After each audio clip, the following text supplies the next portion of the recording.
আচ্ছা, শেষ কবে একটা লাভ প্রপোজাল পেয়েছো, মানে তোমাকে ছাড়া বাঁচবো না? বিয়ে প্রসঙ্গে একটি মন্তব্য করলেন বরবাতের নায়িকা ইধিকা পাল। শাকিব খানের জন্য তিনি এখন অন্য কাউকে পছন্দ করতে পারছেন না। বোঝার চেষ্টা করে যে এদিকে এগুলি কিছু হবে কি হবে না, এখন আর কেউ সিরিয়াসলি প্রপোজই করে না। সম্প্রতি একটি সাক্ষাৎকারে ইধিকাকে প্রশ্ন করা হয় তার বিয়ের ব্যাপারে। বিয়ের বয়স পার হয়ে যাচ্ছে, তবুও কেন আপনি বিয়ে করছেন না? জবাবে তিনি বলেন, আমি প্রথমেই এমন একজন মানুষের সাথে অভিনয় করছি যেটা কখনো ভোলার মতো না। তুমি বিয়ে করেছো? ওই জন্যই আমাকেও ফাঁসাতে চাইছে। আমার ফেসবুক প্রোফাইলে প্রচুর মানে আমার ফেসবুক প্রোফাইলে না, ফেসবুকে এখন তার মতো স্মার্ট কাউকেই চাই, এটা বললে ভুল হবে, কেননা শাকিব খান একজনই।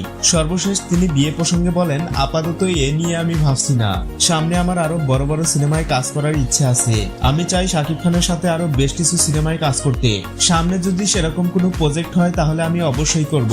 ইধিকার কপাল ভালো, কারণ তিনি প্রথম ছবিতেই শাকিব খানকে নায়ক হিসেবে পেয়েছিলেন। মূলত তার জন্যই তিনি রাতারাতি জনপ্রিয়তা অর্জন করতে সক্ষম হয়। এটা আমার কথা নয়, ইধিকা পাল নিজেই এটা স্বীকার করেছে। প্রিয়তমার সফলতার পর তাকে আর পিছে ফিরে তাকাতে হয়নি। এরপর বরবাদ সিনেমার মাধ্যমে বাজিমাত করেন তিনি।